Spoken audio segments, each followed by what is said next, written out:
All U.S. troops will be out of Afghanistan by the end of next month. That is despite the Taliban gaining major ground across the war-torn country. President Biden defended his accelerated timeline for Americans' military withdrawal during a speech yesterday. He fired back at critics who argue the move will leave innocent Afghans vulnerable to militant rule. Charlie D'Agata is following the latest in Kabul. Across the country, districts are falling to the Taliban like dominoes. As U.S. forces head for the exit and militants inch ever closer to the capital, the U.S. Embassy has been taking a hard look at its own security situation. The top U.S. diplomat in Afghanistan is Ross Wilson. We have added some additional quick reaction capabilities in the event that something happens. I mean, worst case scenario, evacuation plans in place? At this point, I don't think it's imminent. Planning for evacuations in any post like this is serious business.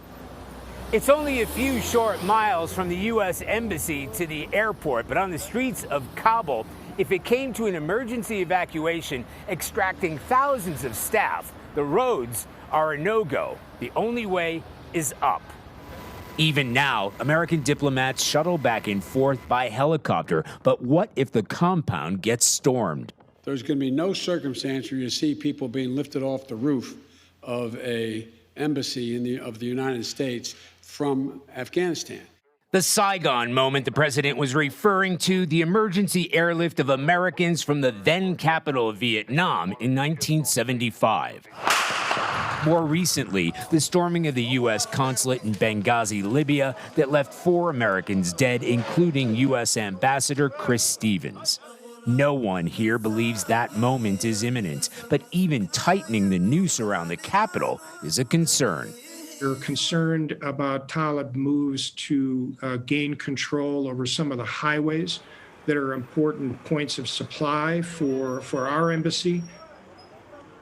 The Taliban say they have no intention of taking Kabul by force or storming the U.S. embassy, but they consider all foreign forces left behind as invaders and therefore legitimate targets. Anne-Marie and Vlad?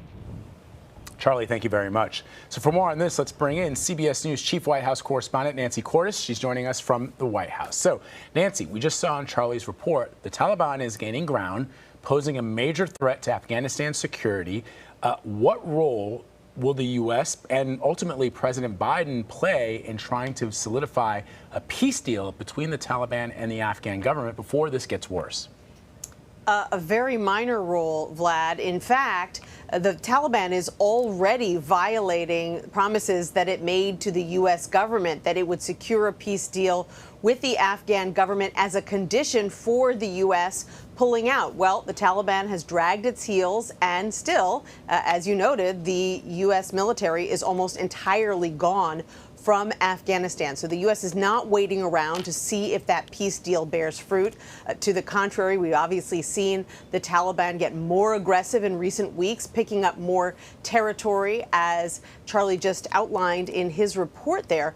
So the idea that somehow the U.S. is now going to swoop in and play a major diplomatic role in these peace talks, it's highly unlikely. Yes, the president says that he's going to be providing diplomatic support, humanitarian support, guidance for the Afghan government. He's expressing his support for the Afghan government. But at the same time, he argued that this is a country that has never been unified and that it is not the job of the United States to prevent a civil war or to nation build. So that was a very clear sign that the U.S. plans to stay out of this. So, meanwhile, Nancy, of course, the president has a number of domestic issues that he's trying to sort of manage. There's the infrastructure plan. Of course, there's the pandemic, his American Families Act that he would like to get passed as well. And now activists and other Democrats are asking him to focus on something else, voting rights. And he actually met with some civil rights leaders yesterday about this very topic. I want to play a little sound. What we emphasize to the president is that our backs are against the wall. This is the moment. There is no more time. We must have legislation. We must have the president use his voice, use his influence, use his power, and use what he clearly understands about this moment. And that was one of the encouraging things about this conversation, was that the president understands us to be in a moment of peril in terms of our democracy. So, Nancy, is the White House prioritizing voting rights at all moving forward? I think the White House acknowledges that this is an urgent moment, but the challenge becomes what exactly the president should do about it, how to best deploy him. Because while he believes and has said frequently that he thinks that this is a galvanizing issue, that is an existential threat to voting rights, to millions of Americans around the country, the fact that state legislatures everywhere are working on legislation that would limit access to the ballot, it's still unclear how exactly he can turn the tide. Legislation on Capitol Hill is stalled.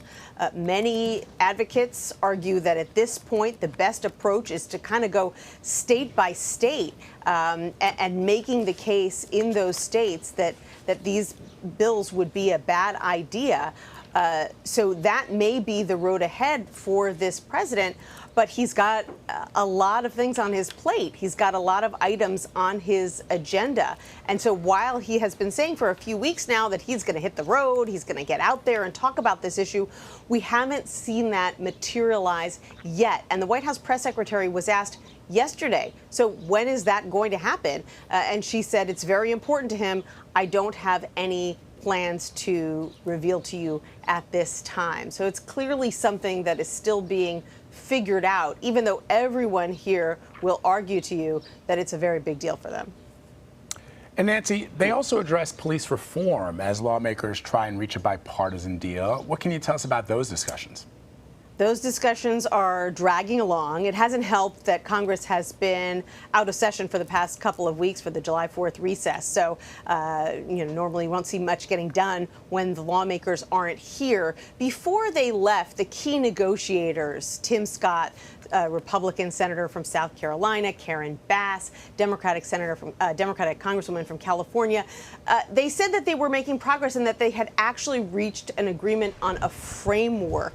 That was a big step forward, but that framework has since been attacked by everyone from police unions to civil rights groups. They're all of them concerned about certain pieces of the puzzle here and how it's coming together.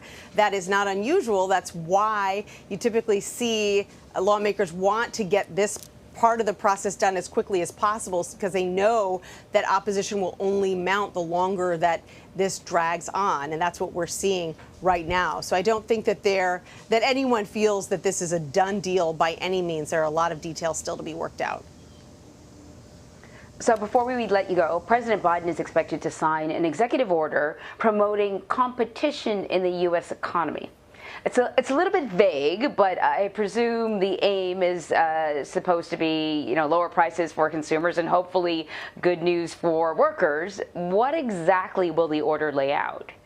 Right. So the idea behind this order is that consolidation that we see across industries is bad for wages, and it's also bad for costs, that it drives up costs for consumers. And so the goal here is to promote competition in any way that the federal administration can.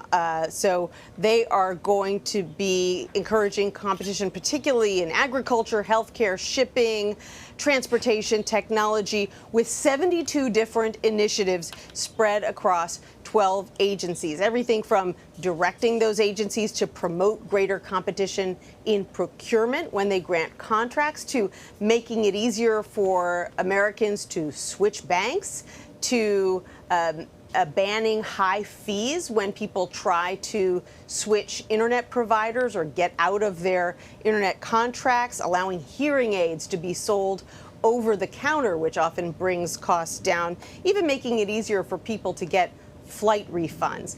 None of these initiatives are transformative on their own, but the White House argues that these are things that the administration can do right now without legislation, and it clearly sets a tone that they believe that increasing competition is important, and as any economist will tell you, increased competition is usually good for the economy. Yep, and hopefully good for us who are spending our money. Nancy, thank you very much. You're welcome.